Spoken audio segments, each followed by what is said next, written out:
ذرا تصور کیجیے، ایک بہت بڑا جہاز جسے انسان نے ناقابل غرق کہا۔ اپریل کی ایک سرد رات، شمالی بحر اوقیانوس، پوری رفتار، اور سامنے ایک خاموش برفانی پہاڑ۔ چند گھنٹوں بعد چیخیں، اندھیرا، ٹوٹتا ہوا فولاد اور سمندر میں بکھرتی انسان کی خود اعتمادی۔ اب ذرا رکیے، یہ منظر 1912 کے ٹائٹینک کا لگتا ہے نا؟ لیکن اگر ہم آپ کو کہیں کہ یہ کہانی 14 سال پہلے لکھی جا چکی تھی، اسی نام سے ملتا جلتا جہاز، اسی مہینے، اسی سمندر میں، اسی غرور کے ساتھ، اور تقریباً اسی انجام کے ساتھ؟ اس ویڈیو میں ہم صرف ایک حادثہ نہیں سنائیں گے، ہم 2 جہازوں کا موازنہ کریں گے، ایک جو کتاب کے صفحات میں ڈوبا اور دوسرا جو حقیقت میں سمندر کی گہرائیوں میں دفن ہو گیا۔ 1898 میں ایک سابق ملا اور مصنف مارگن رابرٹسن نے ایک ناول لکھا، فیوٹیلیٹی، جسے دنیا بعد میں دی ریک آف دی ٹائٹن کے نام سے جاننے لگی۔ ایک افسانوی کہانی یا ایک ایسا انتباہ جسے سنجیدگی سے نہیں لیا گیا۔ یہ کہانی آخر تک سنیے گا، کیونکہ یہ صرف جہازوں کی نہیں، یہ انسان کے غرور، لاپرواہی اور انجام کی کہانی ہے۔ ویڈیو میں ہم پہلے ناول کے افسانوی جہاز ٹائٹن کی بات کریں گے، اس کے بعد اصل جہاز ٹائٹینک 1912 کا ذکر کریں گے تاکہ ہر مماثلت اور فرق واضح ہو جائے۔ ٹائٹن افسانوی جہاز ناول میں بیان کیا گیا۔ افسانوی جہاز ٹائٹن دنیا کا سب سے بڑا اور جدید ترین جہاز تھا، جسے ناقابل غرق کہا گیا، اور یہ اپنے وقت کے تمام جہازوں سے کئی گنا بڑا اور طاقتور تھا۔ یہ نام ٹائٹن اتفاق نہیں تھا، کیونکہ یونانی دیوملائی ٹائٹنز وہ مخلوق تھیں جو خود کو دیوتاؤں کے برابر سمجھتی تھیں، مگر آخرکار اپنے ہی غرور کی وجہ سے مٹا دی گئیں، اور یہی کہانی ٹائٹن کے ساتھ بھی لکھی جا چکی تھی۔ ناول میں ٹائٹن کی تعمیر کا مختصر ذکر موجود ہے۔ جہاز جدید سہولیات سے لیس تھا اور ناقابل غرق ہونے کا دعویٰ مالکان نے بڑے فخر کے ساتھ کیا۔ ٹائٹان کا سفر شمالی بحر اوقیانوس میں اپریل کے مہینے میں شروع ہوتا ہے۔ رفتار انتہائی زیادہ رکھی جاتی ہے، کیونکہ کیپٹن اور مالکان کو یقین ہے کہ یہ جہاز کسی بھی خطرے کا سامنا کر سکتا ہے۔ یہاں وہ لمحہ آتا ہے جہاں ٹیکنالوجی نہیں بلکہ انسانی نفسیات کہانی کو کنٹرول کرنے لگتی ہے، کیونکہ جب انسان خود کو ناقابل شکست سمجھنے لگتا ہے، احتیاط غیر ضروری لگتی ہے۔ ایک سرد رات، اندھیرا، دھند اور برفانی پانی کے بیچ ایک عظیم الشان برفانی پہاڑ ناول کے افسانوی جہاز ٹائٹن کے سامنے آ جاتا ہے۔ جہاز پوری رفتار سے اس سے ٹکراتا ہے، اور وہ لمحہ جو انسان نے ناممکن سمجھا تھا، حقیقت بن جاتا ہے۔ مارگن رابرٹسن نے یہاں واضح کیا، جہاز کو ڈبونے والی چیز صرف برفانی پہاڑ نہیں، بلکہ وہ فیصلے اور رویے ہیں جو ٹکر سے پہلے کیے گئے تھے۔ ناول میں ٹائٹن پر لائف بوٹس کی تعداد مسافروں کی تعداد کے مطابق نہیں، اور یہی انسانی جانوں کے نقصان کی وجہ بنتا ہے۔ ٹائٹن میں مسافروں کی تعداد کا واضح ذکر نہیں، مگر بتایا گیا ہے کہ ہر قسم کے لوگ، امیر، متوسط اور عملہ، جہاز پر موجود ہیں، اور سب کچھ قوانین اور معیار کے مطابق ہوتا ہے، نہ کہ حقیقت میں انسانی جانوں پر۔ اب ہم بات کرتے ہیں اصل جہاز ٹائٹینک 1912 کی، جس نے تاریخ رقم کی اور آج بھی اس کی کہانی انسان کے غرور اور لاپرواہی کی علامت کے طور پر یاد کی جاتی ہے۔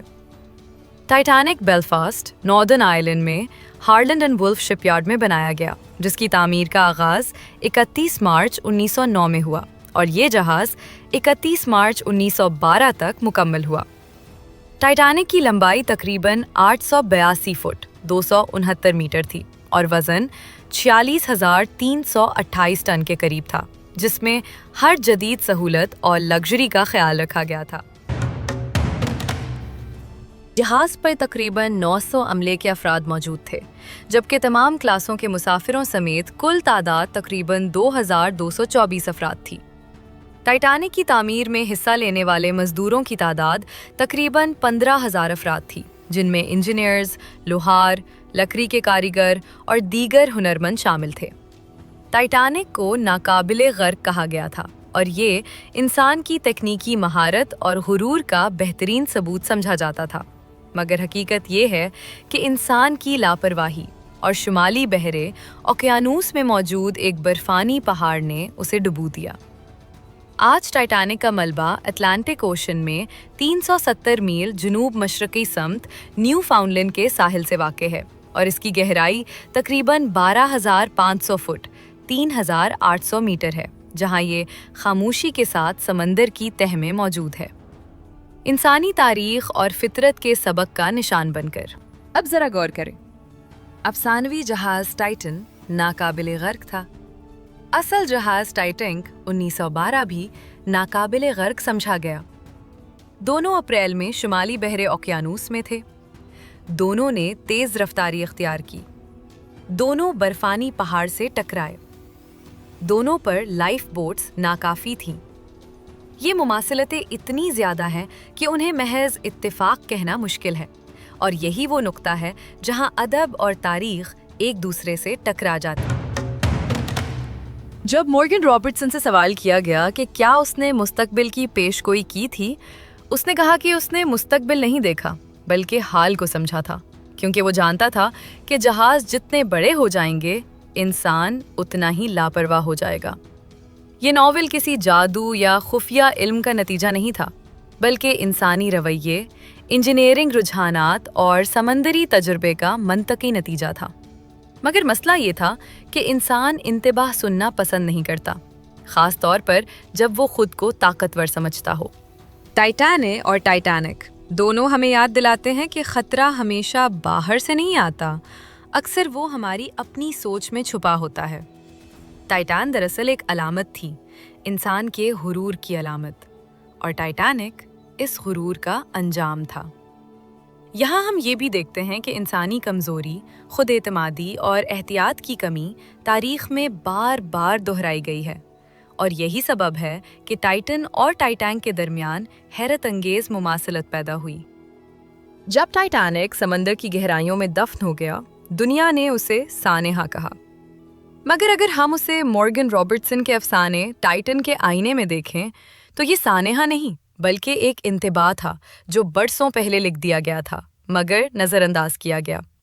اور شاید اسی لیے یہ کہانی آج بھی زندہ ہے، کیونکہ جہاز بدل گئے، ٹیکنالوجی بدل گئی، مگر انسان کا غرور آج بھی وہیں کھڑا ہے جہاں ٹائٹن اور ٹائٹن کھڑے تھے۔ آخر میں سوال یہ نہیں کہ کیا یہ کتاب پیش گوئی تھی، بلکہ اصل سوال یہ ہے کہ کیا ہم آج بھی وہی غلطیاں دہرا رہے ہیں، صرف نئے ناموں، نئے جہازوں اور نئی ٹیکنالوجی کے ساتھ۔ تاریخ ایک بات ضرور سکھاتی ہے، اگر ہم اسے سننے کے لیے تیار ہوں۔ جو انتباہ وقت سے پہلے لکھ دیا جائے، اگر اسے نظر انداز کیا جائے تو وہ کہانی نہیں رہتی، وہ حقیقت بن جاتی ہے۔ دی ریک آف دی ٹائٹن ہمیں یاد دلاتی ہے کہ اصل خطرہ برفانی پہاڑ نہیں، بلکہ وہ لمحہ ہوتا ہے جب انسان یہ مان لیتا ہے کہ اب اسے احتیاط کی ضرورت نہیں۔ اور جب تک ہم یہ نہیں سمجھتے، تاریخ بار بار خود کو دہراتی رہے گی، صرف کردار اور نام بدلتے رہیں گے۔